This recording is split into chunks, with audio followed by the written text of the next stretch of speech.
materia. Bueno, voy a empezar a grabar. Bueno, entonces, estoy grabando, bien. La clase anterior, al final, intenté explicar rápidamente algunos conceptos de sistemas no inerciales. Creo que no salió muy bien porque no había mucho tiempo, así que hago una culpa y ahora, de todas formas, es la clase de hoy que toca explicarlo desde el principio y ordenadamente. Así que es lo que voy a hacer en este momento, digamos. Entonces, para explicar que, a ver, vamos a hacerlo ordenadamente. Para entender cómo es la física de los sistemas inerciales, tenemos que volver a retroceder a preguntarnos qué tipo de transformaciones entre sistemas de coordenadas podemos hacer sin que se modifiquen las leyes de Newton, que es algo de lo que yo hablé varias veces, pero tenemos que volver a revisitar eso. Supónganse que tenemos dos observadores, observador O y observador O', y una masa, un cuerpo en el espacio, que es el cuerpo de masa m. Bien, ¿se ve muy borroso? Sí, me lo suponía, porque dice que mi ancho de banda es bajo. No estoy muy seguro de cómo podemos... No estoy muy seguro de cómo podemos resolver esto, porque... A ver, espérenme un segundo.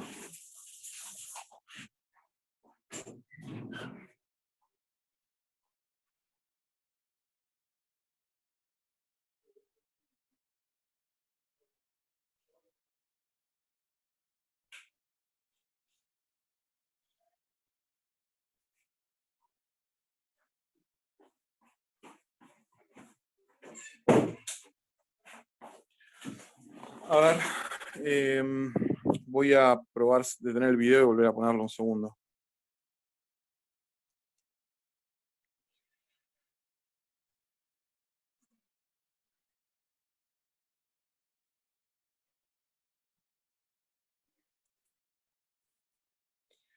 ¿Mejoró ahí? No, no mejoró para nada. Bueno, es un problema que no habíamos tenido hasta ahora, hasta donde yo sé. A ver, entonces vamos a probar qué pasa si yo acerco la hoja más. Si yo acerco la hoja más, ahí se ve un poco más. Si yo intento acercar la hoja mejor. A ver, voy a tratar de bajarlo lo más posible. La resolución en la que está grabando es más baja. No sé si habrá cambiado algo de la resolución. Sí, no, es que me está diciendo, no, yo no cambié nada en la resolución, simplemente lo que está pasando es que el ancho de banda que yo tengo aparentemente es bajo, y no, está muy pixelado. Terrible. Sí. Sí. A ver, ¿cómo puedo ¿Querés hacer con cerrar la sesión y volverla a abrir a ver si mejora? sí, es lo único que se me ocurre. Si les parece, voy a salir un segundo con el celu y voy a volver a entrar. Dale. A ver.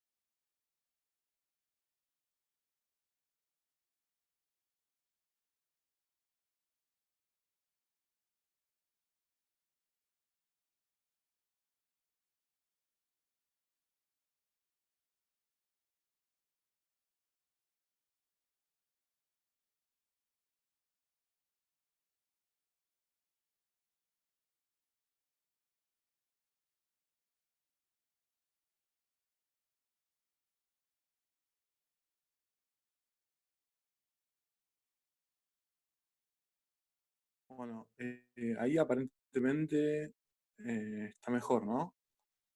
Ahí va mejor, Menos se ve mal. bien. Genial, gente. Bueno, entonces arranquemos. Yo bajé esto un poco, lo voy a subir como para que pueda usar toda la hoja al mismo tiempo. Y ahí está. Bueno, bien, entonces, por fin. Entonces lo que estaba diciendo es que, los terraplanistas, lo que estaba diciendo, bueno, supónganse que tenemos dos observadores, el observador O, el observador O', cada uno de ellos mide, relativo a su sistema de coordenadas, cuál es la posición de la masa m, es decir, que tenemos dos vectores, un vector que se va a llamar R, que va a ser visto desde el sistema de referencia O, y un sistema de y otro vector R' que va a ser como el observador de O', ve a la masa m, digamos, cuál es su coordenada, y finalmente lo que vamos a tener es un vector que me va a relacionar dónde está O' respecto de O, que yo lo llamo siempre O', que es la posición del sistema de referencia O', visto desde O. Entonces, algo que nosotros vimos varias veces en la materia, cuando discutimos relatividad de Galileo, es que, fíjense que esto es una simple suma de vectores que nos permite relacionar los vectores vistos en ambos sistemas de coordenadas. Es decir, fíjense que por cómo están los vectores, R' más R de O' es igual a R. ¿Está bien? Eso es por cómo se suman los vectores. Y entonces, finalmente, lo que yo puedo decir es que en el sistema O', puedo calcular la posición como R menos R de O'. Bueno, ahora, supónganse que yo ahora derivo esta relación, es decir, calculo la derivada respecto al tiempo. Bueno, si yo calculo la derivada respecto al tiempo, tengo la relación entre las velocidades. Y lo que me está diciendo esto es que si yo sé cuál es la velocidad en el sistema O', y sé cuál es la velocidad en el sistema O, y sé cuál es la velocidad relativa entre los sistemas, puedo ir de uno a otro sin ningún problema. Finalmente, si yo derivo de vuelta esto, tengo esta relación que está acá.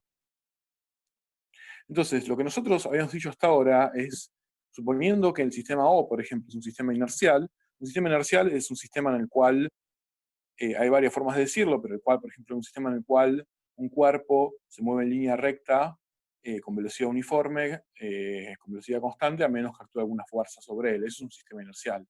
Entonces, lo que habíamos dicho es que el primer principio, la primera ley de Newton era prácticamente equivalente a decir que hay al menos un sistema de referencia inercial. Hay un sistema de referencia en el cual eso pasa, y que después cualquier otro sistema de referencia que se mueva con velocidad constante en relación a ese sistema de referencia inercial también va a ser inercial, porque al moverse con velocidad constante, entonces este término se haría cero. Y como este término se hace cero, las aceleraciones vistas entre A y A' son iguales. Si las aceleraciones son iguales, las fuerzas, que es las masas por las aceleraciones, también son iguales. Entonces uno puede aplicar las leyes de Newton sin ningún problema en el sistema de referencia que se mueve a una velocidad constante respecto al sistema inercial. También habíamos visto nosotros, o habíamos dicho, que, por ejemplo, en el caso en el cual la velocidad de O' se escribía como algo, un vector que es, digamos, que es constante, entonces que digamos que es constante en módulo y que es constante en dirección, entonces en ese caso, cuando uno calculaba R' como R menos esta distancia entre O' y O, va a ser simplemente esta velocidad por el tiempo que pasó. Y esto es lo que, sumado a decir que además el tiempo es el mismo en los dos sistemas de referencia, esto es lo que llamaba la transformación de Galileo. Y la transformación de Galileo básicamente nos dice que cualquier sistema de referencia que nosotros relacionemos con un sistema de referencia inercial R por esta forma, por este tipo de transformación, también va a ser un sistema de referencia inercial. La distancia entre los dos orígenes, que serían entre los dos observadores, es R de O', que es, digamos, el vector posición de O' visto por el observador O. Ahora, hasta ahora nosotros entonces vimos qué hacer en el caso en el cual estamos trabajando en un sistema de referencia inercial, en el caso en el cual esto es cero. Lo que vamos a ver ahora es qué pasa si no es cero. O sea, si resultase que la aceleración del sistema O' visto desde O fuese distinta de cero, entonces ahora estamos en el caso nuevo para nosotros en la materia, en el cual O' es un sistema de referencia no inercial. No inercial es esencialmente porque parece no cumplirse la ley de inercia, es decir, parece no cumplirse que si uno deja un cuerpo sin que actúen fuerzas sobre él, ese cuerpo se mueve con velocidad uniforme y constante. ¿Y por qué es eso? Bueno, fíjense que yo llegué a esta relación que está acá. Entonces, fíjense ahora, sistema de referencia no inercial, aquí. Entonces, sí, se está volviendo a ver algo borroso. Bueno, ¿todos lo ven muy borroso o yo nada más? Qué porquería, no sé qué está pasando. Ok. Bueno, bueno, voy a intentar hacer la letra más grande. Entonces, fíjense que llegamos a esta relación entre la aceleración del sistema O' y la aceleración del sistema O. Sí, sigue sin haber marcador igual. El problema de la borrosidad lo vamos a ver, lo vamos a tener de todas formas. Sí, tenemos de vuelta el problema de que el ancho de banda es bajo. Y no sé qué está pasando, o sea, debe haber un problema de mi proveedor de internet o algo así. A ver, puedo intentar hacer algo extremo, que es tipo escribir así, con este tamaño. Ahí me ven. Bueno, entonces vamos a hacer algo extremo, que es tratar de dar una clase, y no sé cómo va a salir con este tamaño. Entonces, pues yo soy algo desprolijo en mi manejo del espacio, entonces esto quizás lo haga peor, pero vamos a intentar. Entonces, esto que está acá, está bien, es la relación entre las aceleraciones que derivé más arriba. ¿Ok? Entonces, si yo multiplico por la masa de los dos lados, lo que tengo es esto que está acá. ¿Ok? Entonces, esto que está acá, fíjense que tiene tres términos. Esto es la masa por la aceleración vista en el sistema de referencia no inercial. Esto que está acá, por la ley de Newton, son las fuerzas que actúan en un sistema inercial. Estas son las fuerzas reales que actúan sobre la masa. ¿Está bien? Y por último tengo este término que está acá, que me está molestando. Es decir, si no estuviese este término, que es la aceleración relativa, la aceleración del sistema O' visto desde O, yo entonces lo que tendría sería que la fuerza es igual a la masa por la aceleración en el sistema O'. Y valdría la ley de Newton. Pero como tengo este término que está acá, en realidad no vale la ley de Newton. No vale la segunda ley de Newton en el sistema no inercial. No vale porque yo no puedo utilizarla para calcular las aceleraciones en el sistema de referencia no inercial, así como viene, porque si lo hago no voy a llegar al resultado correcto porque tengo este término que está acá. ¿Está bien? Intuitivamente sabemos que no vale, porque yo puedo, fíjense, ustedes están manejando en un auto, tienen una piedra colgando un hilo, esa piedra no tiene ninguna fuerza actuando sobre ella en la dirección tangencial, pero cuando ustedes de golpe pegan un volantazo y doblan y aceleran en una curva, aceleran en el sentido de aceleración centrípeta, esa piedra que cuelga un hilo se va a desplazar, se va a mover. Entonces, ¿por qué se movió si no había ninguna fuerza actuando? Bueno, eso es simplemente porque la ley de Newton no vale tal como está, porque es un sistema de referencia acelerado, es un sistema de referencia no inercial. Entonces, uno puede hacer, como dijeron recién, un cierto trucazo, que imagínense ahora que O' decide que esta cosa que está acá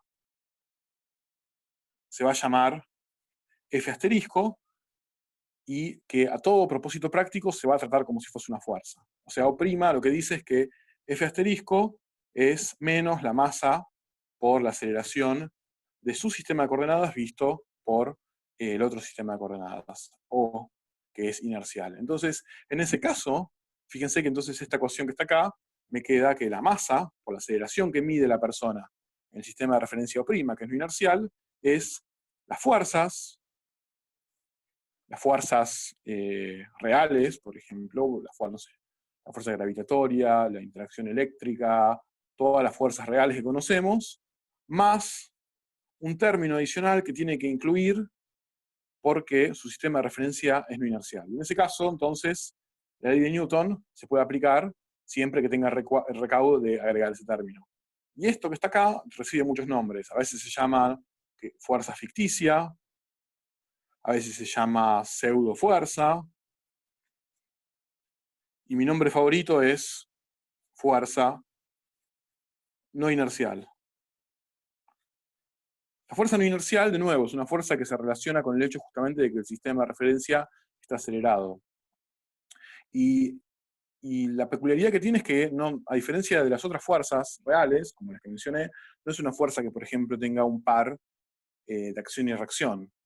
Es una fuerza que uno no va a encontrar sobre cada objeto que siente esa fuerza, otra fuerza actuando sobre otro objeto, pero en la dirección contraria y con el mismo módulo. ¿Está bien? Bueno, entonces, la pregunta de Luz es, no entendí por qué vale Newton ahora. Bueno, no es que vale Newton ahora. O sea, o depende, sí, como lo quieras llamar. O sea, vos lo que querés usar es una ley que te relacione, que la acelera, o sea, que te permita calcular la posición en función de la aceleración en un sistema de referencia. Entonces, para eso vos necesitas relacionar cuál es, por ejemplo, en O', necesitas entender cuál es, de qué depende la aceleración en ese sistema de referencias. Necesitas entender cómo escribir de una forma útil la aceleración en el sistema de referencias en el que vos estás parada, que es O'. Entonces, como esto que está acá, digamos, como cuando uno hace la cuenta, que es la que hice al principio, la aceleración en A' se escribe como la aceleración en A, que sí es un sistema de referencia inercial, menos la aceleración relativa entre los dos. Cuando vos multiplicás por la masa, te va a quedar la masa por la aceleración en el sistema de referencia O', por esto que está acá, que masa por aceleración, donde la aceleración está midiendo un sistema de referencia inercial, es la fuerza de verdad, digamos, es como uno calculó siempre la fuerza sobre una masa, y finalmente es este término que te molesta.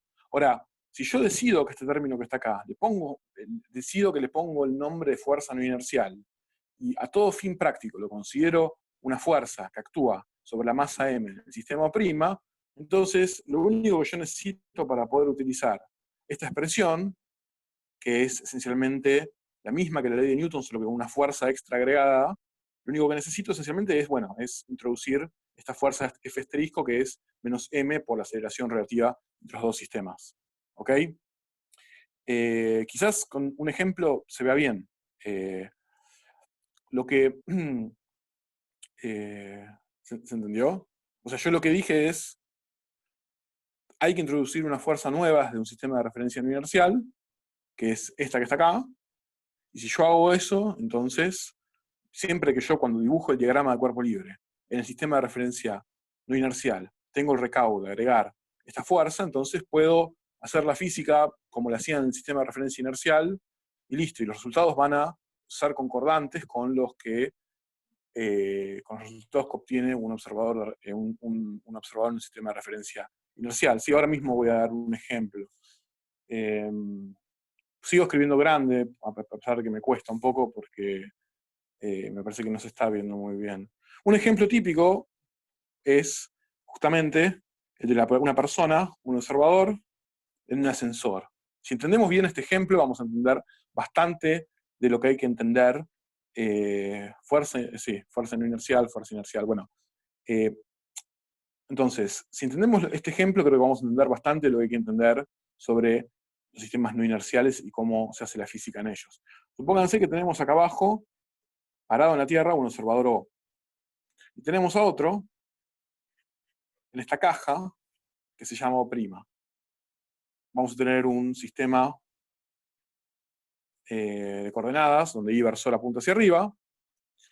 Va a haber gravedad, es decir, estamos en un campo gravitatorio con aceleración de la gravedad debido a la gravedad de G. Y finalmente este sensor, además, se va a mover hacia arriba con una aceleración A, como los ascensores hacen a veces cuando arrancan su movimiento. Entonces, lo que nosotros nos preguntamos entonces es cuál es la normal del piso, digamos, del piso del ascensor, o sea, la fuerza que el ascensor le está haciendo a la persona, la N. Eso es una fuerza, y la respuesta es que, o sea, lo que nosotros tenemos que darnos cuenta es que esa respuesta no va a depender de desde qué sistema de referencia nosotros medimos esa normal. O sea, no importa si nosotros hacemos las cuentas desde la perspectiva del observador O las hacemos las cuentas desde la perspectiva del observador O'. La fuerza es la fuerza, la normal es la normal, no puede depender del sistema de referencia. Entonces, tenemos que llegar a la misma respuesta de cuál es la fuerza que le está haciendo el piso a la persona, no importa cómo decidamos encarar el problema. Entonces, empecemos a hacerlo como lo hacíamos siempre, hagamos las cuentas para el observador que está parado en la Tierra, que lo vamos a considerar a todos fines prácticos, de momento al menos, un sistema inercial. Entonces, en ese caso, nosotros podemos hacer un diagrama de cuerpo libre sobre la persona, y las únicas dos fuerzas que actúan son el peso y la normal. ¿Ok? Y las dos actúan además en el versor I. Entonces, lo que nosotros sabemos es que estando parados en el sistema de referencia O, que es un sistema de referencia inercial, vale, tal como está, la ley de Newton, que nos dice que la masa por la aceleración en I va a ser la sumatoria de todas las fuerzas que actúan en I. ¿Está bien? Entonces, ¿cuáles son las fuerzas que actúan en I? Bueno, por como pusimos el versor, va a ser la normal hacia arriba menos el peso hacia abajo. Y esto que está acá, la aceleración, es lo que yo dije justamente que va a valer A, porque la persona está siendo acelerada hacia arriba en el ascensor con aceleración A. Entonces, la masa por A más M por G, eso es igual a lo normal que le está haciendo el acelerador. No sé qué es el DCL. Bueno, el diagrama de cuerpo libre. Sí, es para la persona en el ascensor. Sí, quiero calcular la normal, así que estoy haciendo el diagrama de cuerpo libre sobre la persona en la que está en el ascensor, que es donde actúa la normal. Entonces, esto para nosotros a esta altura es elemental. O sea, lo que nos está diciendo esto es que la normal no solamente está compensando el peso, sino que además tiene un extra. Y que ese extra es justo el extra que yo necesito para que la persona acelere con una aceleración A hacia arriba. ¿Está bien? Y eso es para el observador que está no. Y no hay mucho misterio en eso. Creo que a esta altura todos estamos de acuerdo en que eso es lo que está pasando. Ahora, supónganse que queremos entender el problema desde la perspectiva del observador que está adentro de la caja o adentro del ascensor. Entonces, para ese observador, ahora vamos a plantear de nuevo, como hacemos siempre para empezar a trabajar con estos ejercicios, un diagrama de cuerpo libre. Entonces, fíjense lo siguiente, para el observador que está en O', solo tenemos a la persona parada, y ¿cuáles son las fuerzas que actúan sobre esa persona? Bueno, por supuesto, la normal actúa. La persona que está en O' también se va a dar cuenta de que actúa el peso. El problema es que si únicamente escribe estas dos fuerzas, el observador que está en O', estas dos fuerzas no alcanzan para explicar la situación. Porque para el observador que está en O', la persona está quieta. Para el observador que está en O', I', que va a ser la coordenada, digamos, en I de esta persona, es igual constante. La persona, para el observador que está en I', no se está acelerando en la dirección de I', está constante. ¿Está bien? Entonces, estas dos fuerzas que están acá, si yo planteo esto nada más, voy a llegar a la conclusión de que N es igual a mg. Pero eso está mal, porque N no es igual a mg. N es mg más ma. Si el observador que está en O' no se diese cuenta de que tiene que justamente tratar, que está en un sistema de referencia no inercial, entonces llegaría a una conclusión errónea para el valor de la normal. Y para O' habría un valor de la normal, y para O habría otro valor de la normal. Lo que tiene que hacer O', dado que está en un sistema de referencia que es no inercial, es justamente sumar esa fuerza que yo acabo de escribir, que es F asterisco. Y F asterisco es, si se acuerdan, menos la masa por la aceleración de O' visto desde O, que eso es A, o sea, menos M por A. ¿Está bien? Entonces, ahora de repente, para que la persona se quede en su lugar, que es lo que pasa en O', porque desde O' la persona no está siendo acelerada, yo necesito agregar una nueva fuerza, que es la fuerza F estrella, que se calcula como mostré en la hoja pasada. Entonces, ahora sí, ahora que yo tengo cuáles son todas las fuerzas que actúan sobre la persona en O', yo puedo efectivamente, si yo incluyo la fuerza F estrella, aplicar la ley de Newton y decir que la masa por la aceleración de la persona en el sistema de referencia O', que esto dijimos que es cero, porque la persona en vista del sistema de referencia O' no está acelerada, es igual a, bueno, ahora suma todas las fuerzas. La normal menos el peso menos, y ahora tengo que poner la fuerza F estrella, menos MA. Entonces yo de acá puedo despejar que la normal es, de nuevo, mg más MA. ¿Ok? Entonces, estos son dos perspectivas distintas para resolver el mismo ejercicio. Desde O vale la ley de Newton, y lo que está pasando es que la normal acelera a la persona con una aceleración A hacia arriba, entonces la normal tiene que obviamente ser mayor, no alcanza con que compense el peso, tiene que ser mayor a mg. Yo puedo despejar sabiendo la aceleración cuánto es. Para un observador que está en O', la situación es distinta de alguna forma porque la persona no está quieta, o sea, la persona no está acelerada para alguien que está en O'. Entonces, la única forma de compatibilizar los resultados que obtiene la persona que está en O' con la persona que está en O, dado que la persona que está en O' está en un sistema de referencia no inercial, es justamente agregar este término, F asterisco, que tiene que ver con el hecho de que hay una aceleración relativa entre su sistema y el sistema de referencia O, que es inercial.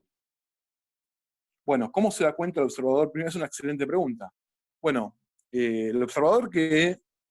A ver, eso depende, esa pregunta es muy buena y es lo que iba a comentar un poco en la siguiente hoja. Lo primero que tiene que entender esa persona, digamos, es... a ver, voy a explicar lo que está en la siguiente hoja y espero que vamos a ver si ahora entendés. Lo que yo quiero poner acá son las posibles objeciones, justamente. ¿Puedo hacer una pregunta antes de que continúe? Una pregunta nada Sí. más. En el sistema Sí. universal, lo que pasa es que la persona no se da cuenta que se está acelerando el sistema. En el sistema inercial, la persona del observador ve que sí se acelera, digamos. A ver, en el sistema inercial, el observador ve a El sistema se O' acelera. acelerarse hacia arriba, claro. En el sistema no inercial, O', la persona lo que siente es que hay una fuerza adicional actuando y la puede medir, la puede estudiar, la puede entender, digamos, como en general se entienden las fuerzas, solo que no va a tener un par de acción y reacción, y esa fuerza es justamente la fuerza que yo llamé F estrella. O sea, Ahora, el observador en O' no se da cuenta que el sistema se mueve directamente, no está... no tiene por qué saberlo. No, el observador, el que está en O' no tiene por qué saberlo. O sea, el observador que está en O' podría no saber que está en un ascensor. Podría no tener ni idea. El ascensor podría no tener ventanas, y para él, entonces, así como para nosotros hay una fuerza de gravedad que apunta hacia abajo, para él va a haber una fuerza de F estrella adicional que va a apuntar también hacia abajo. U otra forma de decirlo es que, en realidad, el valor de G es distinto para el observador que está en O'. Pero él... Sí, entendí, gracias. Eso igual es lo que voy a contar ahora. Objeciones de O'. Supongamos que O' tiene ganas de pelear. ¿Está bien? Entonces, O' lo que quiere hacer es justamente lidiar con el hecho de que aparentemente O' fue discriminado. Porque O' puede argumentar lo siguiente. O' podría decir, en realidad, no es cierto que G en general valga 9,8 metros sobre segundo al cuadrado. En realidad, podría argumentar O', G tiene otro valor. G es 9.8 metros sobre segundo al cuadrado más A. Y lo que está pasando es que en realidad él no está acelerando hacia arriba. El resto del universo acelera hacia abajo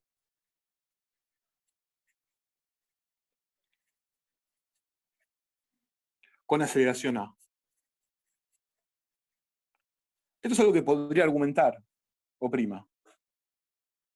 O sea, esto de golpe se empieza a poner psicológico, porque por ejemplo Nicolás dijo O' decide inventar una fuerza nueva. No, quizás O' no decide inventar nada, quizás O' en realidad nunca salió de su vida de esa caja, no se da cuenta de que está inventando una fuerza.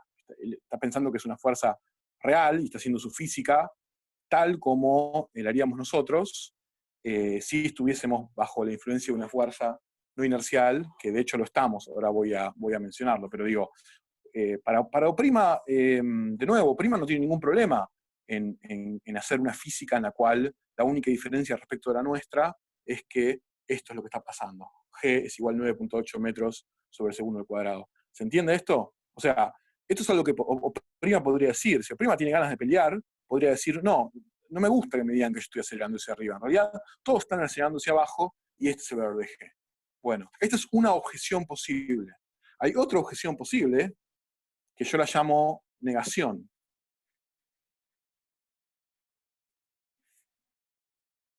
Lo que podría decir el observador que está en O' es que en realidad no hay gravedad directamente.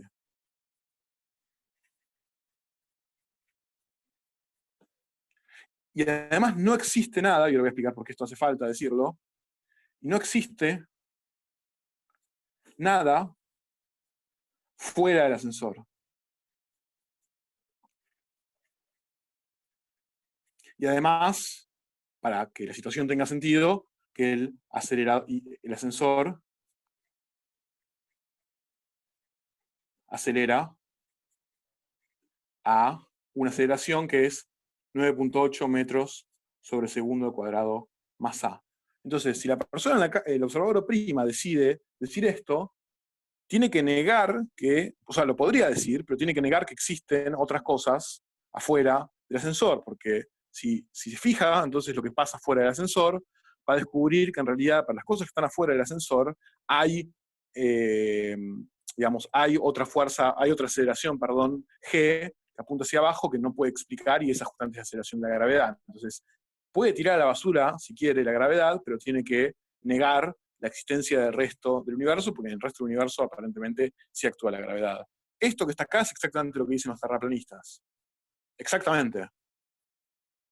Y esto no es una objeción razonable. Esto es una objeción de porquería, porque principalmente por el punto en el cual uno niega que exista algo dentro de la caja. ¿Está bien? Esto no es una buena objeción. Esta sí es una buena objeción. La objeción esta. Esta objeción sí voy a gastar un poco de tiempo en responderla. ¿Qué pasa si la persona argumenta esto? Bueno, hay dos motivos por los cuales podemos retrucar a la persona que no está pasando lo que la persona dice. La primera es algo que se llama la navaja de Occam. Y la navaja de Occam es esencialmente algo que se usa mucho en ciencia, que digamos no es un principio formal, no es una ley de ningún tipo, pero es razonable, que es que uno trata de adoptar la explicación que parece más probable. Y la explicación que la persona está dando no es la explicación. No sé si probable es la palabra, porque no estamos hablando de probabilidades, pero no es la explicación más feasible. ¿Por qué todo el universo estaría acelerándose hacia abajo, excepto esa persona? Pero además hay otro motivo por el cual se puede negar la acusación de discriminación de O', que es el siguiente. Fíjense que, imaginen que esta es la caja del ascensor, y que tenemos, como siempre, O' acá parado, tenemos nuestro versor, y podemos retrucarle a la persona que está en O' que efectivamente lo que él o ella dice no es cierto, porque si uno se fija bien cuánto vale la aceleración dentro de esta caja, lo que va a descubrir es que G, la parte que tiene que ver con la aceleración de la gravedad, en realidad sí depende de la altura, pero que A no depende de la altura. O sea que uno va a tener una suma de aceleraciones dada por esta y por esta. Y esta va a ser constante, no importa si yo estoy acá, si estoy acá, si estoy acá. Pero esta no. Esta va a tener distintos valores dependiendo de qué tan lejos yo estoy del piso de la caja. Y eso es sencillamente porque, como todos sabemos, la atracción gravitatoria con la Tierra se hace menor con la distancia. Entonces, más me alejo yo en la dirección vertical, menor es G. Por supuesto, el efecto es muy pequeño, es extremadamente pequeño, pero se puede medir. Esto es lo que se llama efecto tidal, que tiene que ver con el hecho de que para un campo gravitatorio real, no es correcto decir que dentro de toda la caja G es uniforme. Va a depender de dónde yo estoy. En cambio, la aceleración que la persona está sintiendo por el hecho de que su caja está acelerada, esa sí es constante en todo punto de la caja. Entonces, eso es otra forma de retrucarle a la persona que lo que está pasando no es lo que él o ella dice. ¿Se entiende cuál es la diferencia? Eso es un punto importante. Bien, pero ¿se acuerdan de que yo insistí, y es algo de lo que me encanta hablar aparentemente, aunque yo no lo sabía, y subí un montón de cosas al campus virtual, también hablando del principio de equivalencia? El principio de equivalencia es justamente la idea de que la física no puede distinguir entre un sistema de referencia que está acelerado de uno que está en un campo gravitatorio. Pero lo que nos dice esto, y yo ahora ya paso a hacer más cuentas, que es que el principio de equivalencia es local. Es decir, en cada punto del espacio va a haber un campo gravitatorio que genera, en este caso, una aceleración G de I. Entonces, para que valga realmente la equivalencia entre estar en un campo gravitatorio y estar acelerado, la aceleración de la caja debe depender de I, para que valga en todo punto de la caja. Lo que yo estoy diciendo es, el principio de equivalencia nos dice que dentro de una caja que está acelerada hacia arriba, o en un campo gravitatorio, los sistemas son equivalentes, yo no puedo distinguir un sistema del otro. Pero justamente cuando hablamos varias veces del principio de equivalencia en la materia hasta ahora, nunca consideramos este detalle que estamos usando para responder la objeción de prima, que es que en realidad G, la aceleración de la gravedad, es distinta en los distintos puntos de la caja. Entonces, eso significa que la aceleración tiene que ser también distinta en distintos puntos de la caja para que la equivalencia sea real. Entonces, lo que necesitamos esencialmente para que valga de verdad el principio de equivalencia es una aceleración que ahora depende del punto del espacio en el que yo estoy. Y eso es otro indicio de que el espacio está curvo. Eso no va a valer en un espacio como en el cual esta persona está acá. Eso solamente puede valer localmente en cada punto de la aceleración, ser igual que la aceleración de la gravedad, que no es uniforme, obviamente si el espacio tiene una propiedad rara, si el espacio está curvo. Es más difícil que el espacio se contraería, se doblaría, y eso es justamente lo que dice la relatividad general. Bien.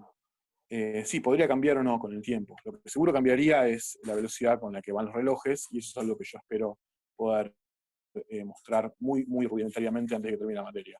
Bueno, y esos, si ustedes leen todo lo que yo escribí en campus virtual, es un poco algunas de las ideas que llevaron a Einstein a pensar en su teoría de la gravitación, pero fíjense que las objeciones que hace O' son dos posibles y que ninguna es demasiado buena. O sea, una es mejor que la otra, pero de todas formas la podemos retrucar por un principio de economía, y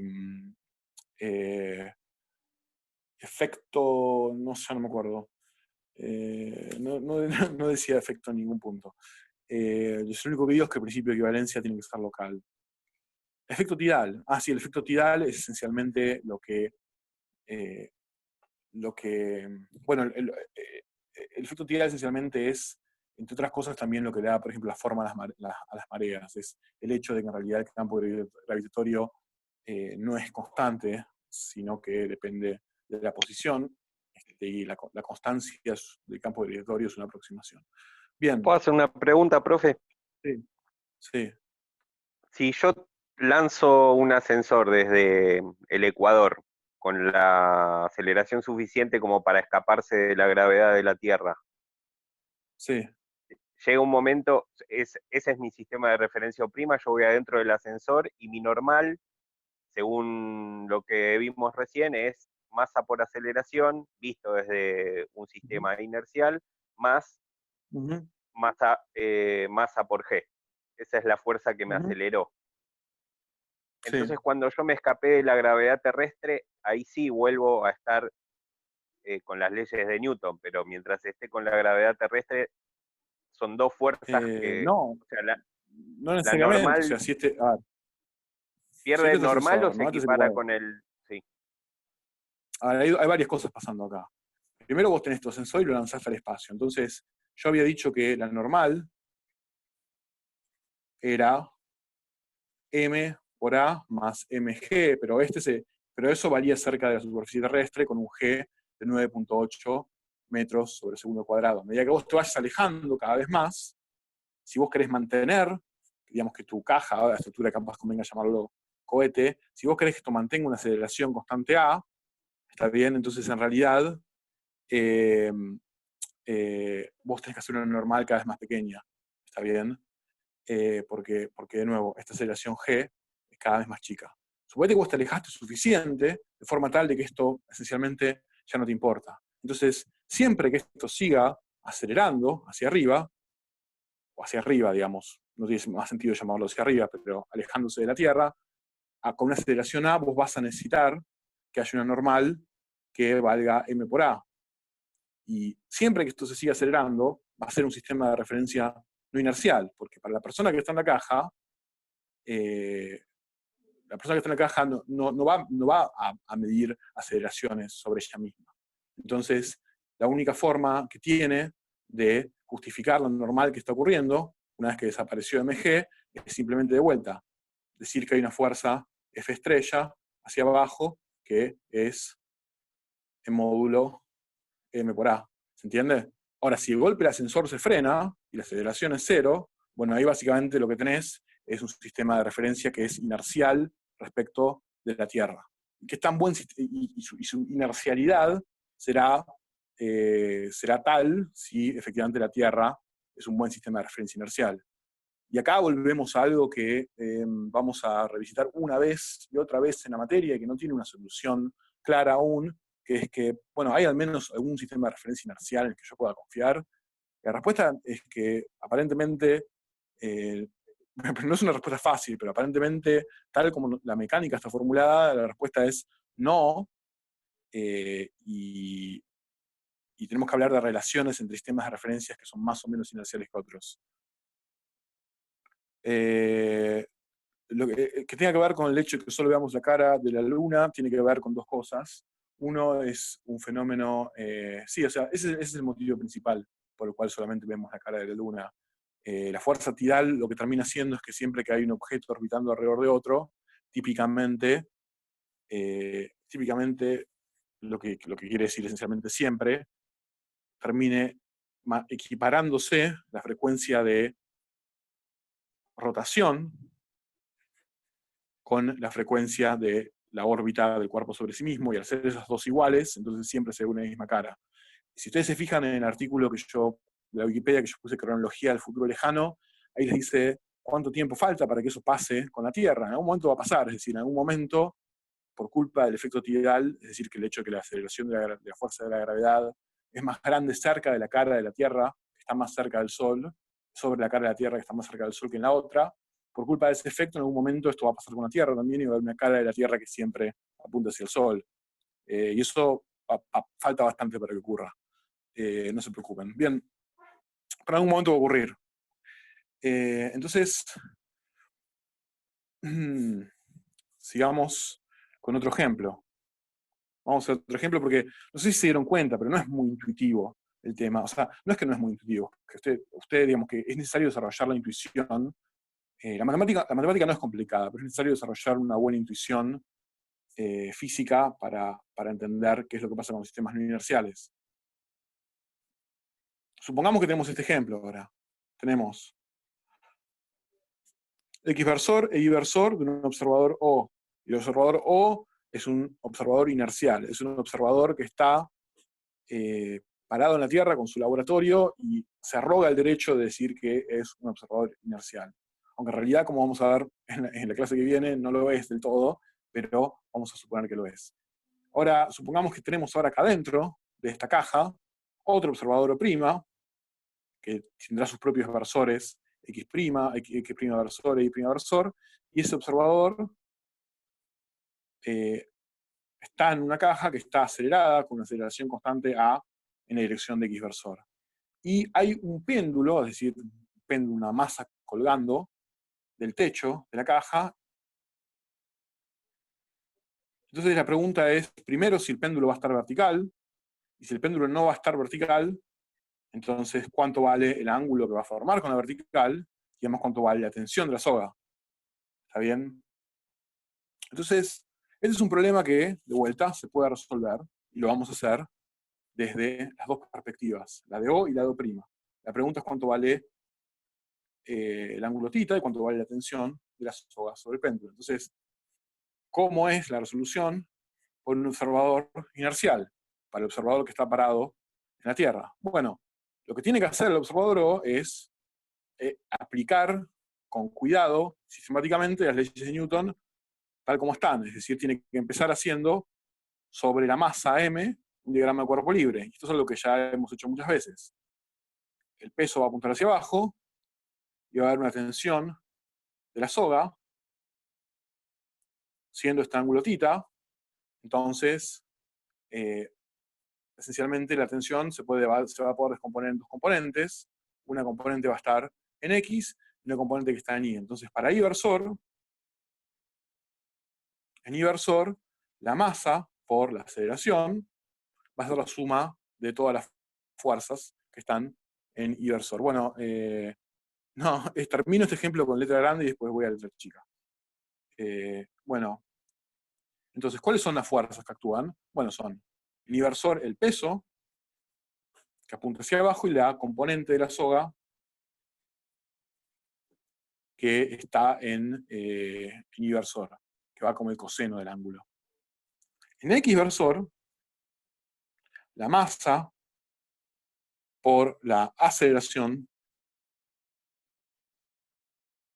es igual a la única fuerza que está actuando sobre la masa en esa dirección, que es la componente en X de la tensión. Y fíjense que ahora yo sé, porque esto me lo están diciendo en el problema, que X dos puntos es forzosamente A, porque la masa M se está acelerando con la misma aceleración con la que está acelerando toda la caja, que es A. Entonces, yo ahora tengo ya dos ecuaciones. Fíjense que algo que me faltó decir es que esta aceleración es cero, porque no hay una aceleración del sistema en la dirección Y, solamente en la dirección X. Entonces yo llegué ahora a dos ecuaciones que son, las puedo escribir, mg es igual a t por el coseno de θ, y m por a es igual a t por el seno. Y si yo quiero resolver ahora cuánto valen t y θ, bueno, algo que es útil hacer en estas circunstancias es darse cuenta que si yo divido término a término esta ecuación por esta, entonces se me va a simplificar bastante porque voy a obtener la tangente, que es una función conocida.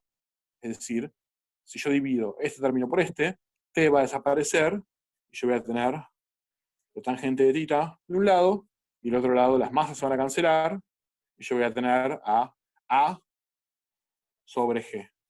Entonces, el ángulo es simplemente el arco tangente de a sobre g. Fíjense que, por ejemplo, si la aceleración es igual, la aceleración a es igual a g, esto que está acá es 1, y en ese caso, θ sería pi sobre 4.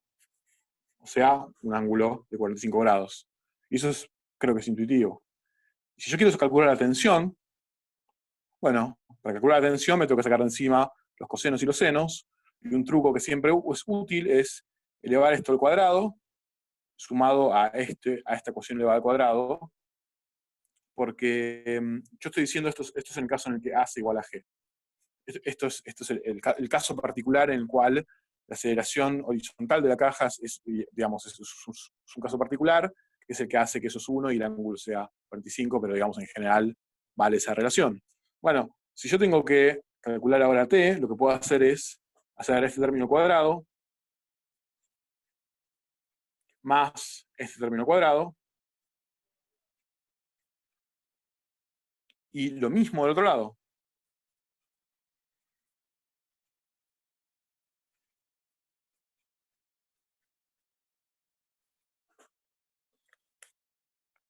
Donde ahora yo, obviamente, bueno, no obviamente, pero lo que uno hace en estas situaciones es saca factor común t cuadrado, y lo que le queda adentro es esto,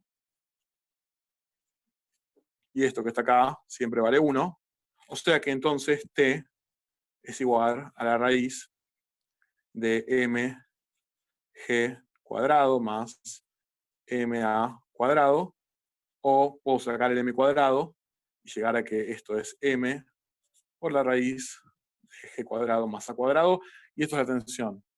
Y esto es el problema resuelto para el observador O. Vamos a ver cómo lo resolvería ahora el observador O'. Bueno, primero todos estamos de acuerdo en que O' es un sistema de referencia que no es inercial, porque se está acelerando con aceleración A respecto de O, que es un sistema de referencia inercial. Entonces, la situación para el observador que está en O' es diferente que la que está para el observador que está en O. Es decir, si nosotros llamamos, por ejemplo, a la posición en que mide O', X', y en X, y la posición en Y la llamamos Y', entonces lo que pasa para el observador en O' es que, sí, es verdad que no hay aceleración en Y, pero también es cierto para el observador que está en O' que no hay aceleración en X tampoco. La persona, el observador que está en O', lo que ve es un péndulo, supóngase que este es el péndulo y esta es la masa, lo ve todo el tiempo así. Entonces, para la masa no hay una aceleración en X', tampoco la hay en Y'. Es decir, la masa está quieta. ¿Está bien? No sé si era la tensión lo que no pudiste volver a copiar, pero es lo que pusieron ahí en el chat. Bien. Entonces estamos de acuerdo que para el observador que está en O' no hay aceleraciones en ningún sentido. Es decir, el péndulo es verdad que está apartado de la vertical, pero no hay aceleraciones para ese observador. Entonces, cuando el observador que está en O' hace un diagrama de cuerpo libre, obviamente se da cuenta de que la SOA ejerce en tensión. Y también puede verificar, mediante los experimentos que correspondan al caso, de que hay una fuerza en I. Pero esto no puede ser todo para el observador en O'. Porque si esto fuese todo, entonces la tensión tendría que tener un valor distinto al que tiene para el observador en O, para asegurarme que esto pase. Lo que pasa es que, por supuesto, el observador que está en O' se da cuenta de que en realidad hay una fuerza adicional actuando sobre él, sobre el péndulo y sobre todas las cosas que están en la caja, y esa es la fuerza, justamente, F estrella, que surge justamente porque su sistema de referencia es no inercial. Y F estrella va a ser menos, o sea, la componente, digamos, acá no la estoy escribiendo como vector, estoy asumiendo que esto es en X versor, o sea, que donde positivo es la derecha, negativo es la izquierda. F estrella es menos m por la aceleración relativa entre los sistemas de referencia, es decir, por la aceleración del sistema O', vista por el observador en O, y eso es A, es la aceleración con la que está acelerando la caja. ¿Está bien? Entonces, ahora... Profe, una pregunta. Sí, Sí. ¿Por qué F estrella va en esa dirección, hacia la izquierda? ¿Porque la aceleración va en sentido contrario? eso va en esa dirección por cómo es la aceleración relativa entre los sistemas de referencia. O sea, fíjate que por como nosotros habíamos escrito, habíamos dicho R' como vector es igual a R menos R de O' visto desde O. Entonces, derivando dos veces, pasaba esto. Entonces, está restando acá la aceleración, o sea, después yo multiplicaba por la masa, ¿no? En todo. Entonces está restando acá la aceleración que tiene O' visto desde O. ¿Está bien? Y eso es A. ¿Ok? ¿Se entiende? Entonces, al ser negativa, justamente, por cómo pone sus versores la persona que está en O', o sea, la fuerza, digamos, la fuerza siempre apunta en esa dirección, pero justamente es negativa porque la persona puso sus versores, su versor X positivo apuntando para allá. Si hubiese puesto su versor X apuntando para allá, la fuerza sería positiva, pero eso no cambiaría nada. O sea, la fuerza como vector es la misma independientemente de cómo yo ponga los versores y como yo mida las coordenadas. Lo importante es que por este menos que está acá, está bien, eso es lo que hace que apunte en la dirección que es negativa, que se opone, digamos, a la aceleración relativa entre los sistemas de referencia. ¿Entiende? O sea, eso quiere decir que si vos tenés un sistema de referencia acá, inercial, y otro que se está acelerando así, por ejemplo, entonces la fuerza F estrella siempre tiene un sentido opuesto a la aceleración relativa de O' visto desde O, o sea que en este caso va a apuntar hacia allá. Está bien, siempre se opone en dirección a la aceleración que O ve de O'. ¿Se entiende? Sí, la fuerza no inercial siempre, en general, va a ser eso, pero bueno, después obviamente tendremos que trabajar en cómo computarlo, a veces va a ser más fácil, más difícil, depende de la situación, va a ser más fácil o más difícil de calcular, pero en general eso es lo que está pasando. O sea, va a ocurrir que va a tener un sentido opuesto a la aceleración que O ve de O'. Y en este caso, como la aceleración es para allá, la fuerza es para allá. Para O', O' en realidad no sabe de todo esto. O' se da cuenta, para O' es como si hubiese una especie de gravedad lateral en su mundo. O sea, es como si hubiese una especie de gravedad que no solamente actúa hacia abajo, sino para el costado. Y si O' nunca salió de su caja, bueno, en los cursos de física que van a las universidades que están en O', hablarán de esa misteriosa fuerza y cómo medirla y cómo cuantificarla. Y si un día salen de esa caja, quizás descubran de que en realidad era porque la caja estaba acelerada, y ese será un gran día, será una gran revolución en la física de la gente que vive en O'. ¿Está bien? Pero hasta ese entonces tendrán que postular esta fuerza F estrella y trabajar con esa fuerza F estrella como lo que es. Dicho sea de paso, eso que yo acabo de decir ya pasó. O sea, lo que hizo Einstein por nosotros fue eso. Lo que hizo Einstein por nosotros fue demostrarnos que en realidad esa fuerza que nosotros estamos viendo, la fuerza gravitatoria, en realidad es una fuerza que es una fuerza no inercial, porque nosotros estamos cayendo constantemente por un espacio que está curvo. O sea que Einstein de alguna forma lo que nos hizo fue sacarnos de esa caja y mostrarnos que en realidad, por su principio de equivalencia, la fuerza gravitatoria en realidad es como la fuerza de F estrella para las personas que viven en la caja. ¿Está bien? Por eso la gente está tan entusiasmada con Einstein. O sea, se entiende, ¿no? Que es importante, digamos, de alguna forma lo que pudo hacer. Bueno, entonces para las personas que están en O', que plantean este diagrama de cuerpo libre, llegan entonces aplicando las leyes de Newton, incorporando prolijamente F estrella, que hay que incorporarla porque es un sistema inercial, a la conclusión de que, por supuesto, la masa por la aceleración es cero, porque ellos no ven una aceleración en la masa del péndulo, y eso tiene que ser igual a la sumatoria de las fuerzas que actúan en la dirección X, que son, bueno, como siempre, la tensión, y ahora hay que poner esta fuerza de F estrella, que es menos m por a.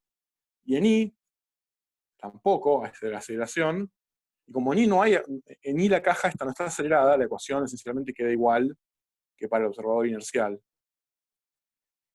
O sea que si uno reacomoda esto, llega a MA es igual a T seno de θ, y MG es igual a T coseno de θ, que son las mismas ecuaciones que yo tenía antes, entonces voy a llegar al mismo resultado. Fíjense que lo que preguntó el compañero está bueno, es interesante. Lo que preguntó el compañero es cómo sé en qué dirección apunta F estrella. Bueno, F estrella apunta en la dirección contraria a la aceleración que ve la persona en O de O', su sistema de referencia. Entonces, hay un viejo acertijo, no sé qué estoy diciendo, hay una adivinanza que es qué pasa si uno está dentro de un auto con un globo de helio y acelera. ¿En qué dirección va a ir el globo de helio? Bueno, hay dos posibles direcciones en las que puede ir. Puede ir hacia allá o puede ir hacia allá, el globo de helio. Ahora, si nosotros aplicamos el principio de equivalencia y nos damos cuenta de que para las personas que están en la caja, lo que está pasando es, como dije recién, una situación que es indistinguible de tener una especie de campo gravitatorio, una fuerza F estrella uniforme que apunta en la dirección izquierda. Entonces, pensándolo de esa forma, automáticamente la respuesta es, bueno, el globo de helio se va a comportar como se comportan los globos de helio en un campo gravitatorio, y no va a ir hacia allá, justamente va a subir en la dirección opuesta al campo gravitatorio, es decir, va a ir hacia allá, porque los globos de helio suben simplemente porque su densidad es menor que la del aire, entonces el aire se acumula de este lado y ejerce presión sobre el globo y luego va para allá. ¿Se entiende? Entonces el globo se mueve hacia adelante, no hacia atrás. Otra aplicación del principio de equivalencia. Bueno,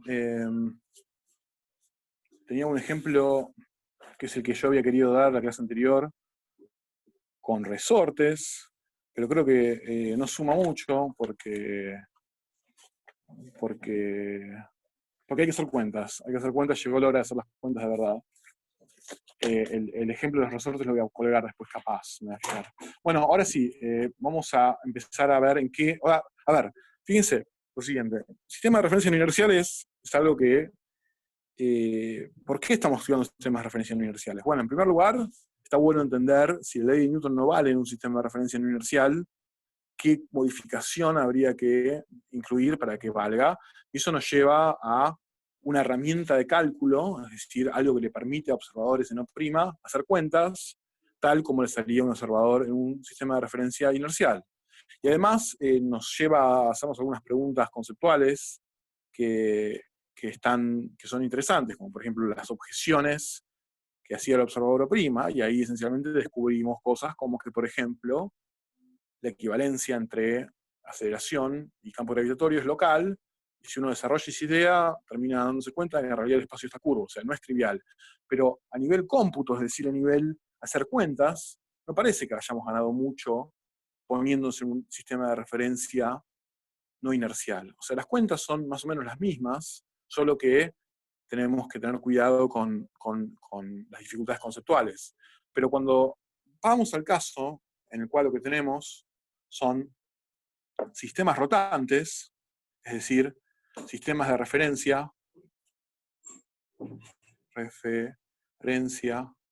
rotantes, entonces ahí lo que pasa es que de golpe es más fácil hacer las cuentas, o puede ser más fácil hacer las cuentas parados en el sistema de referencia, y ganamos, vamos a ganar bastante, digamos, a nivel computacional, a nivel qué difícil es hacer los cálculos.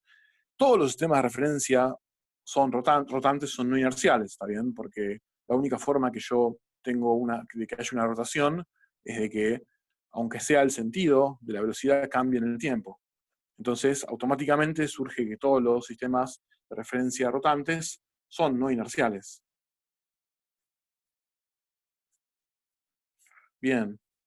A ver, no me quiero perder la discusión.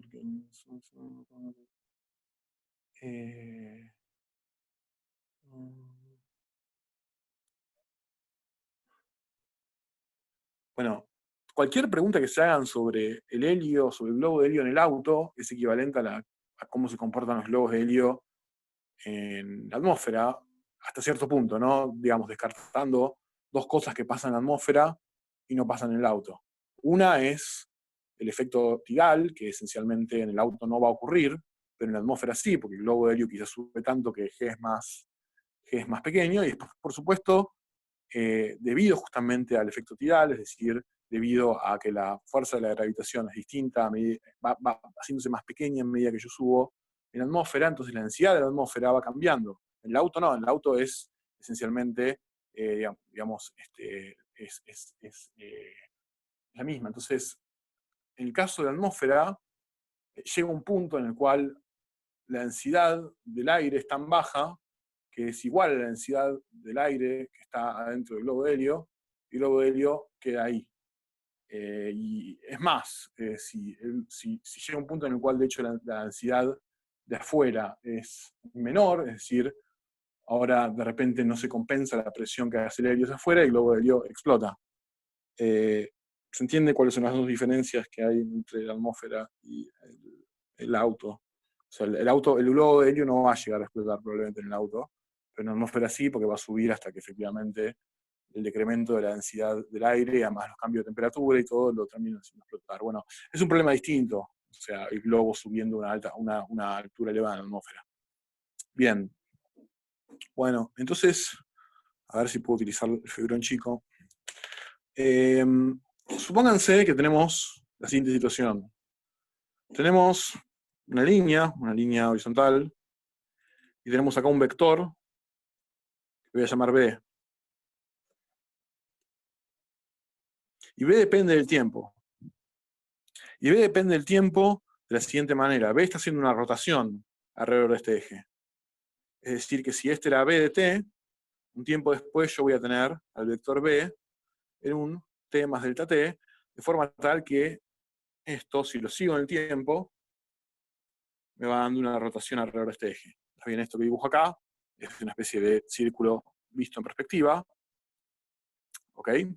Entonces, además, esa rotación del vector B está caracterizada, por supuesto, con el ángulo que tiene alfa, con esa línea recta, y con la velocidad con la que va rotando, que es una velocidad que es omega, lo voy a llamar omega, que es una velocidad angular constante. O sea, si esta es la vertical, el vector lo que está haciendo es esto, con una velocidad angular constante. ¿Está bien?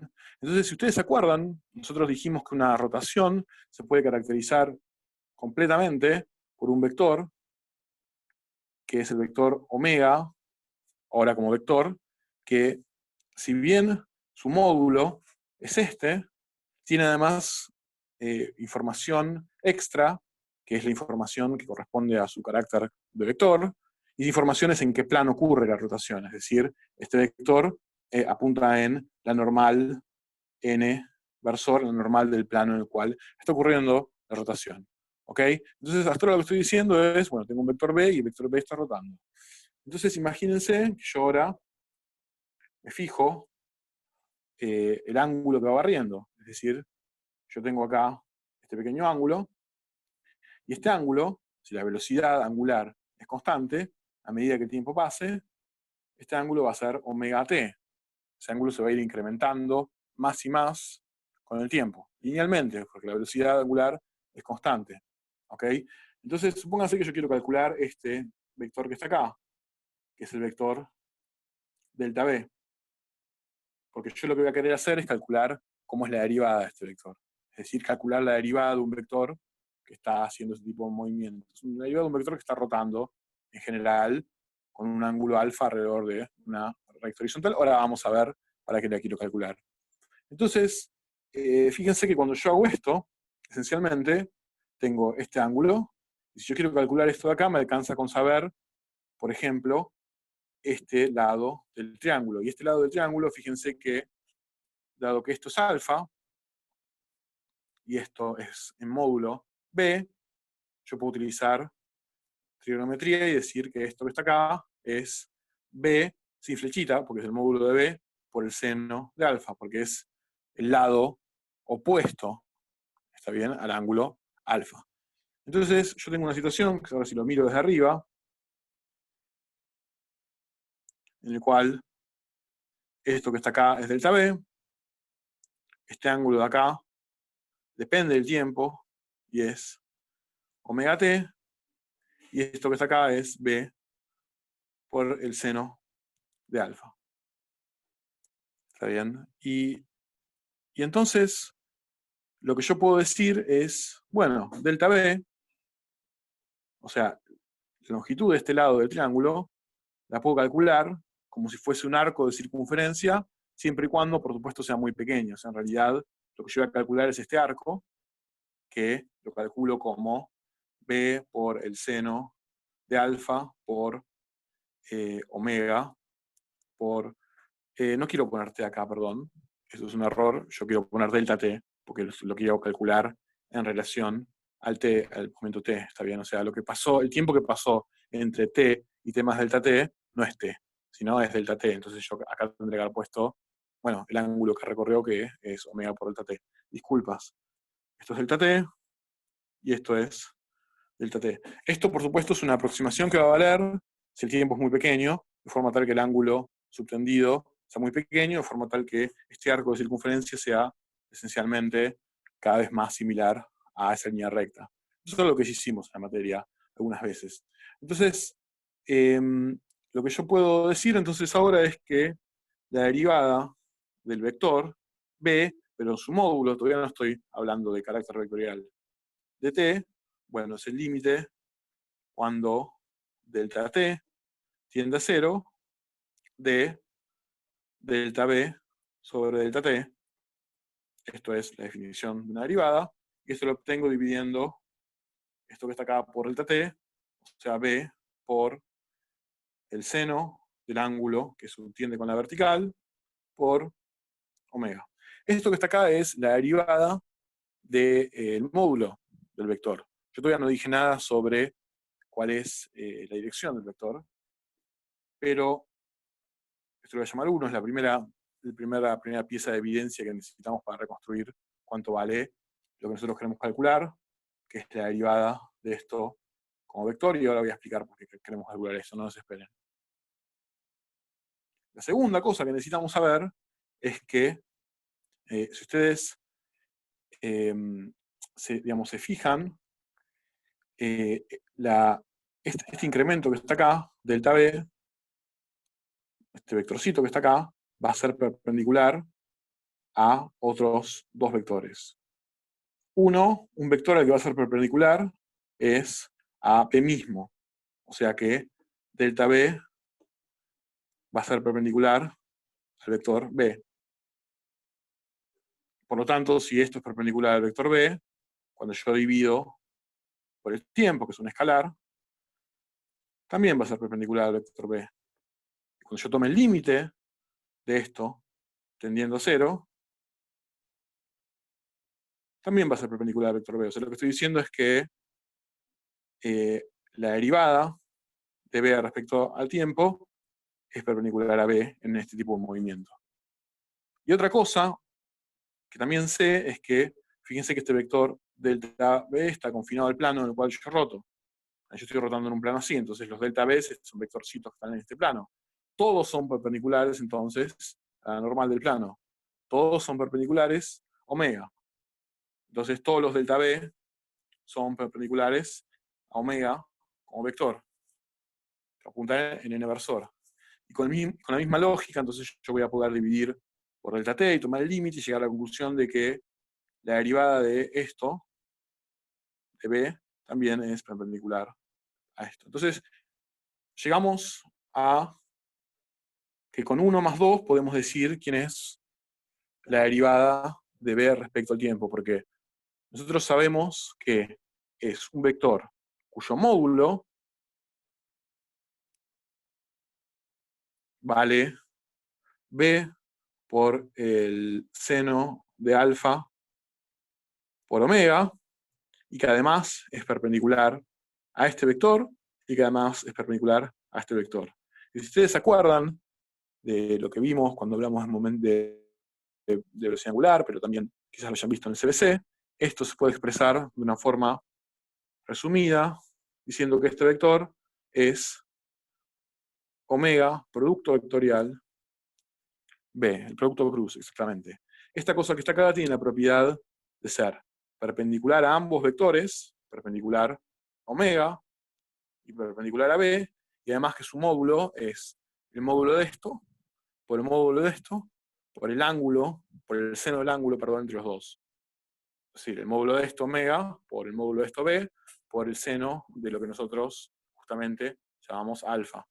¿Está bien? Que era ese ángulo entre B y omega.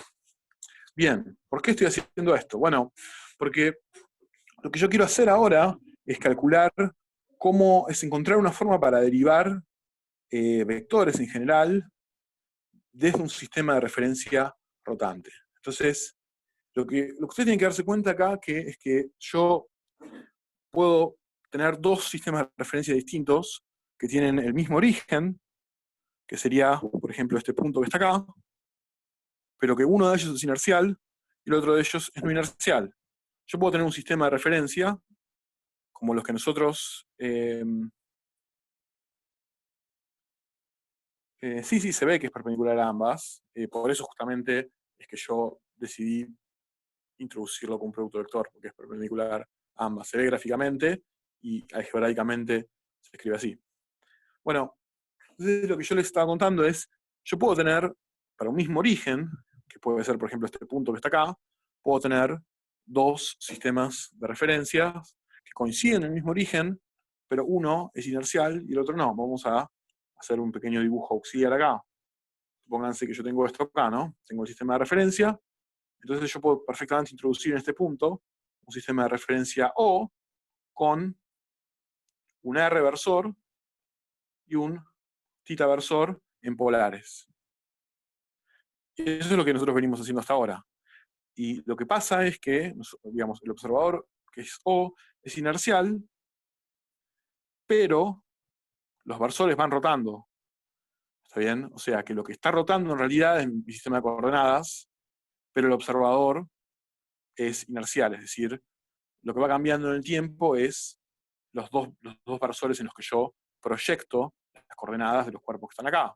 Pero hay otra forma de ver este movimiento, que es un observador O' que constantemente va rotando con el sistema de coordenadas, que los voy a llamar R' y O'. Este observador no ve a los ejes rotando alrededor de él o ella, sino que intrínsecamente está rotando con los mismos versores, entonces describe las cosas de un sistema de referencia que es no inercial, porque el sistema rotante siempre tiene una aceleración, un sistema que es rotante siempre va a tener una aceleración intrínsecamente no nula, justamente si no, no habría rotación. Esto va a quedar claro cuando hagamos, por ejemplo, el ejemplo de una soga, de cómo se comporta una soga desde un sistema de referencia, una soga rotante, ¿no? Desde un sistema de referencia inercial e inercial. Entonces yo hice esto justamente porque lo que quiero hacer es calcular las derivadas de vectores en sistemas de referencia inerciales y no inerciales rotantes. Supónganse que nosotros decimos, bueno, nuestro vector B, por ejemplo, en nuestro sistema de referencia, sistema de referencia inercial, SI, que es el sistema O, del observador O, yo puedo escribir a B como una componente en X versor, más una componente en Y versor, más una componente en Z versor. Entonces, si yo quiero derivar a B desde el punto de vista de O, derivo, o sea, no hay nada demasiado complicado. Si mis versores son cartesianos, es decir, que están constantes en el tiempo, la derivada de B respecto de un sistema de referencia inercial es simplemente la derivada de las componentes con los versores tal como están. Entonces, algo que siempre que nosotros trabajamos con sistemas de referencias inerciales lo hacemos constantemente.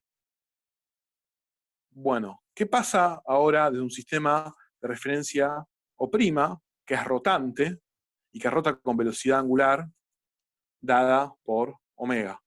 Por ejemplo, en el caso que yo les dije antes, un sistema de referencia en el cual yo ahora voy rotando el sistema de referencia junto con los versores, en vez de yo quedarme en una posición de un sistema de referencia inercial y ver los versores rotar a mi alrededor. Bueno, en ese caso, entonces, yo voy a decir, supongamos, que B, visto del sistema de referencia, va a ser cierto número por cierto versor más cierto número por cierto versor y prima más cierto número por cierto versor z'.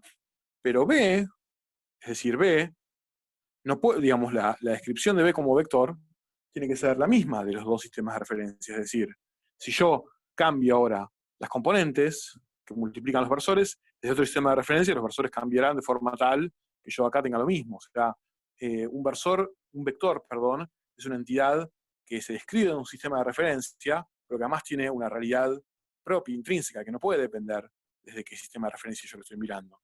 ¿Está bien? Entonces, cambiarán estas cosas, estas componentes de los versores, que multiplican los versores, y cambiarán los versores mismos también, pero el vector que yo recupero en el sistema de referencia o prima tiene que ser el mismo. Si no, es otro vector distinto. Entonces, la pregunta que yo me quiero hacer es, ¿cómo calculo la derivada de ese vector respecto del tiempo en un sistema de referencia que sea rotante y que rote justamente con velocidad angular omega respecto de mi sistema inercial O? Bueno, entonces lo que vamos a hacer para averiguar eso es, vamos a hacer la cuenta. Fíjense. Y puede volver la hoja que justo la sacó.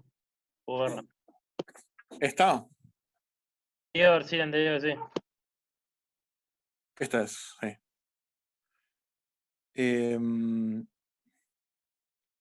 Entonces, Agustín dice, cambiando el sistema de coordenadas a polares, ¿podrías distribuir la derivada? Sí, o sea, lo que vamos a terminar haciendo es distribuir derivadas entre las componentes Bx', Bi', Bz', y los versores, pero no vamos a ver que es más fácil si evitamos al ¿Me menos puedes esta subir un altura. poco? ¿Me puedes subir un poco la hoja?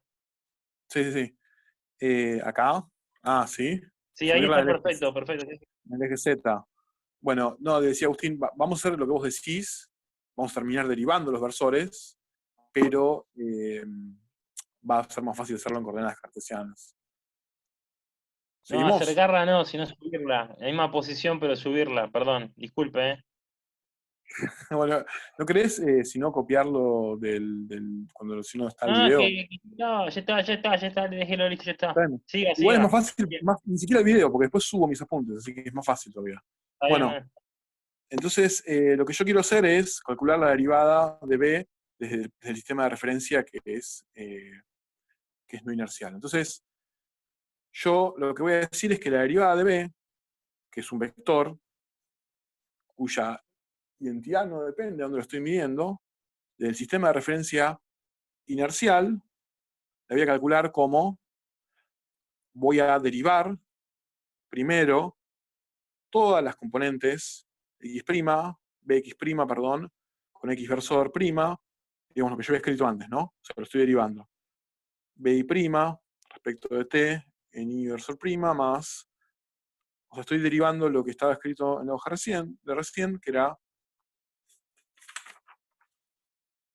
esto que está acá, estoy derivando respecto del tiempo, pero por supuesto no puedo parar acá con la derivada, porque estas cosas perfectamente pueden estar cambiando en el tiempo. Entonces lo que voy a tener que hacer es escribir ahora, por la regla del producto, si yo ya derivé la primera parte, ahora me toca derivar los versores.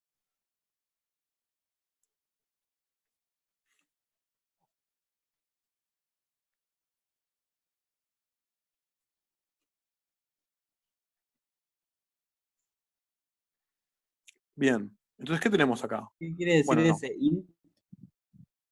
Eso es como, esa es la derivada del sistema de referencia inercial. Esa es la derivada que mide el observador O, la derivada del vector B. In es de inercial. Esto que está acá, fíjense, lo que yo tengo es la derivada de las componentes de X', Y', y Z' del vector, ya escrito en el sistema de coordenadas X versor prima, Y versor prima, Z versor prima. Es decir, esto es la derivada del vector en el sistema de referencia dado por estos versores de acá, que es el sistema de referencia justamente, que es por definición, digamos, por cómo nosotros planteamos, es el sistema de referencia que está rotando. O sea, esto que está acá es la derivada desde el sistema, vista del sistema de referencia rotante. ¿Está bien? De nuevo, porque el sistema de referencia rotante tiene estos versores, y entonces yo estoy calculando algo que es la derivada de las componentes en cada uno de los versores. Y fíjense que para la persona que está en el sistema de referencia rotante, los versores no cambian en el tiempo, son constantes, entonces lo único que tengo que hacer es derivar los coeficientes respecto del tiempo, y ya tengo la derivada. Y eso es la derivada en el sistema de referencia no inercial, vista del sistema de referencia no inercial. ¿Está bien? De nuevo, porque para el sistema de referencia no inercial estas cosas están quietas. Pero para calcular la derivada total del sistema de referencia inercial, estas dos cosas no pueden ser iguales. Porque del sistema de referencia inercial, estas cosas cambian, por supuesto, están rotando, de hecho. Ese es el movimiento que están haciendo. Entonces, si están rotando, lo que yo puedo decir es usar el mismo resultado que fue lo que yo hice, digamos, lo que yo gasté tiempo en hacer en este diagrama. El resultado es que si yo quiero derivar a un versor en un sistema de referencia rotante, con velocidad angular omega vector, lo único que tengo que hacer es decir que esto es omega por esto. ¿Está bien? Eso es esencialmente lo que yo mostré en la hoja anterior, que cualquier vector que yo lo estoy derivando en un sistema, digamos, cualquier vector que está rotando, por ejemplo, como este vector x', cualquier vector que está rotando con velocidad angular omega, yo lo puedo calcular la derivada así. ¿Está bien? Eso es lo que yo mostré en la hoja anterior, y lo mismo va a valer para esto. Y lo mismo va a valer para este. ¿Se entiende esto? Es lo que yo mostré con el vectorcito SB. O sea, si un vector está rotando, entonces puedo calcular con velocidad omega, con vector omega vector, puedo calcular la derivada simplemente haciendo el producto vectorial. Profe, Sí. una pregunta. ¿Esa segunda ecuación o sea, sigue a lo que está arriba o está igualada a algo? Porque no estoy entendiendo. No, esto que está acá es una suma de dos términos. Es este término que está acá, más este término que está acá, y esto es la derivada de B visto en un sistema de referencia inercial. Entonces, está bien, perfecto.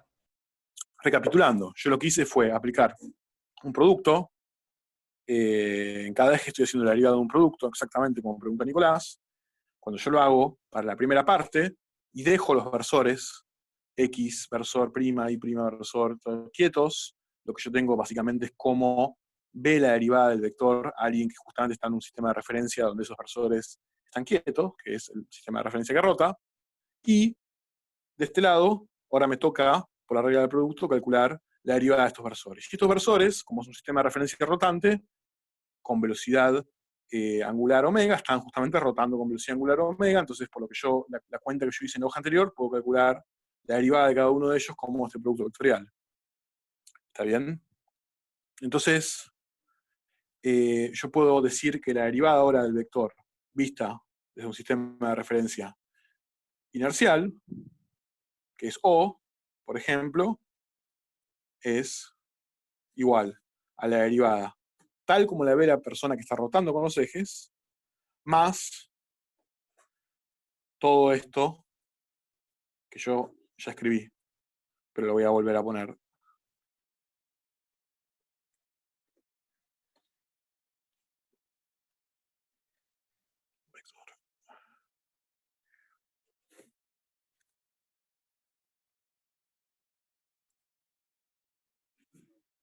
¿Está bien? Lo único que hice fue reemplazar a esto como lo que es la derivada del vector B vista en un sistema de referencia con los versores fijos, que es el sistema tal como lo ve el observador A'. Esto es la derivada total, tal como la ve el observador de referencia, el observador del sistema de referencia inercial. Y me queda este término de acá, que tiene que ver con el hecho de que los versores están rotando.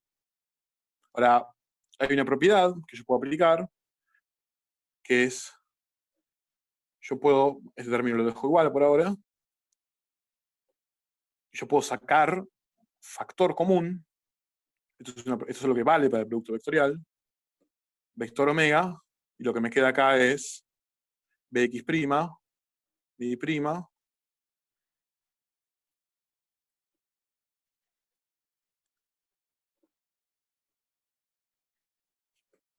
O sea, esto distribuido me da lo mismo que está acá. Y esto que está acá, si se fijan, es la componente en X versor del versor B, más la componente en Y', bueno, en X' versor del versor B, más la componente en Y, más la componente en Z. Esto que está acá es, de vuelta, el vector B. Entonces yo llego a la conclusión de que si yo quiero calcular cuánto vale la derivada del vector B, eso lo puedo descomponer. Primero en una derivada que es la derivada vista desde el sistema de referencia rotante, más omega vector, ese mismo producto vectorial, ese mismo vector. ¿Ok? Y esto en realidad vale para, o sea, yo puse B, pero en realidad cualquier vector que yo quiera meter acá,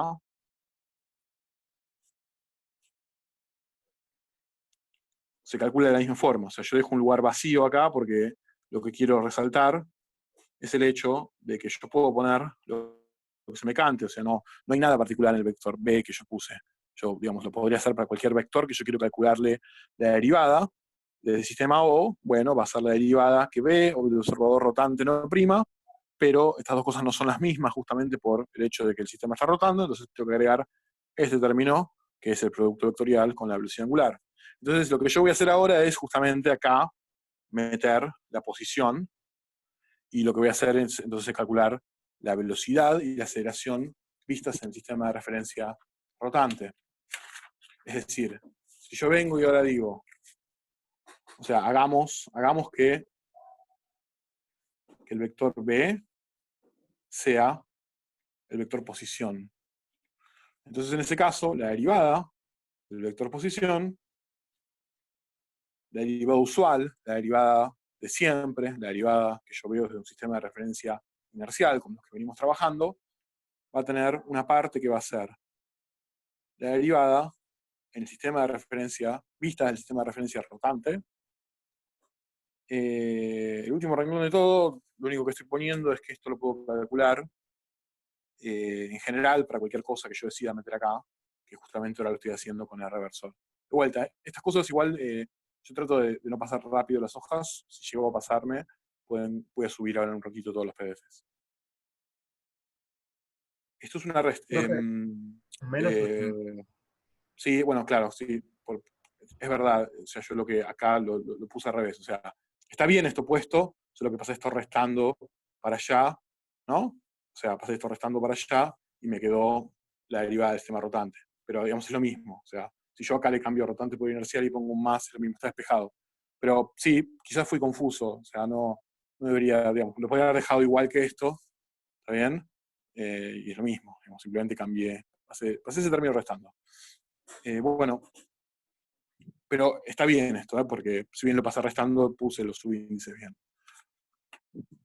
Bueno, entonces para la posición, para el vector posición, entonces veníamos diciendo que la derivada de siempre vista por O va a ser la derivada de R tal como la ve el observador en el sistema de referencia rotante, más el vector omega, vector R.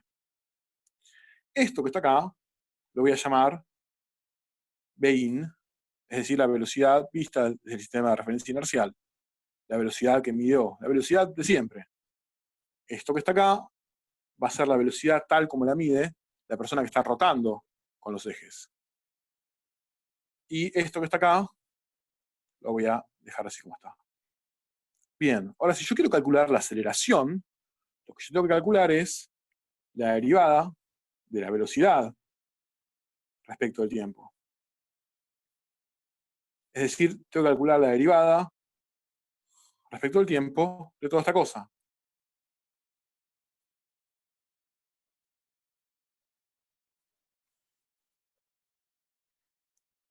Ahora, yo ya tengo esto visto, ¿no? Como siempre, aclaro, porque ahora hay dos sistemas de referencia, el inercial y el rotante. Yo estoy calculándola del sistema de referencia, la derivada usual, la derivada de la aceleración del sistema de referencia, que es el inercial. Entonces, esto que está acá, lo puedo obtener aplicando de vuelta esta misma regla que yo tenía, solo que ahora todo este choclo que está acá va a ser lo que antes llamé el vector B. ¿Se entiende? O sea, tengo que... Sí, no se puede tan fea la cuenta. No es tan terrible. Hemos hecho cuentas peores. La de resonancia me parece que era un poco peor. Igual aparte quedan 5 minutos, así que la tenemos que poder hacer, pero creo que la podemos hacer.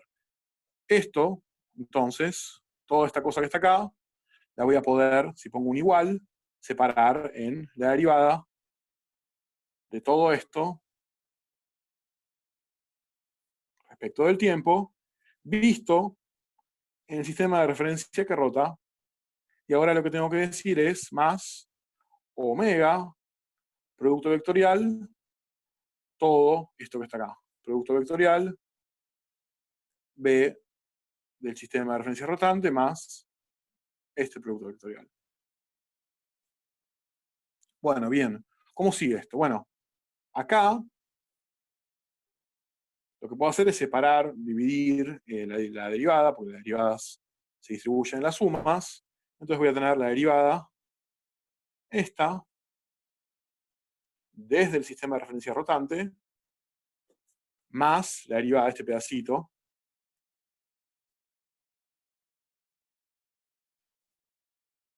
desde el sistema de referencia rotante.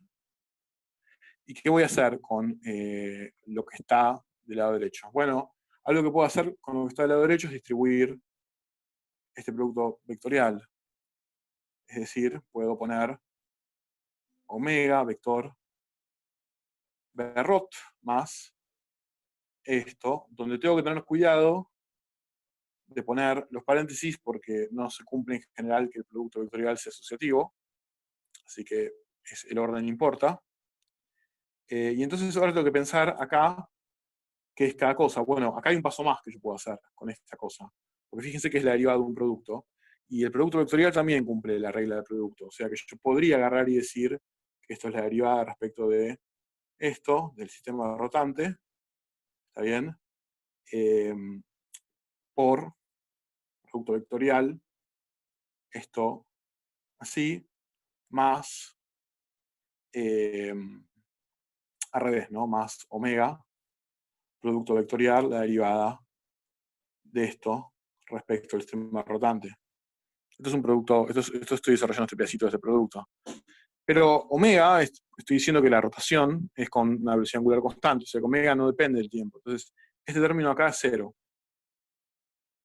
Y este término de acá, estoy calculando la derivada de la posición respecto al tiempo en el sistema de referencia rotante, o sea que esto es, todo este término de acá es omega Berrot, o sea la derivada de la posición respecto al tiempo en el sistema de referencia rotante es lo que yo llamé Berrot. Entonces, ahora yo puedo juntar todo y decir que entonces la derivada de la velocidad en el sistema de referencia inercial va a ser una suma de cosas que son la derivada de esto en el sistema de referencia rotante, más de este término solamente me queda este, que es omega vector Berrot, y yo tenía de acá otro omega vector Berrot sumando, así que le voy a poner un 2, y finalmente me queda el último término tal como está.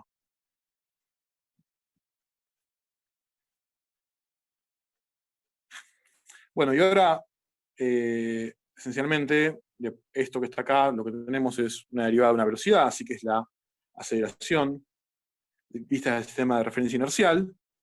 Esto es lo mismo que la aceleración visto del sistema de referencia rotante, más todas estas cosas, esos términos que están acá.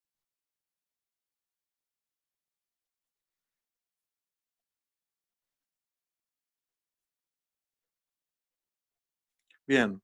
Entonces, fíjense que si yo paso restando y multiplico por la masa, por ejemplo, yo lo que puedo decir es que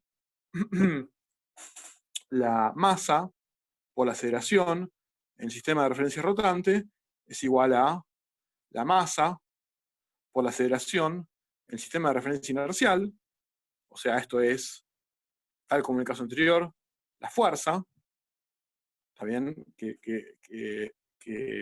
describo del sistema de referencia inercial, menos la masa por 2 omega B rot menos la masa por esto.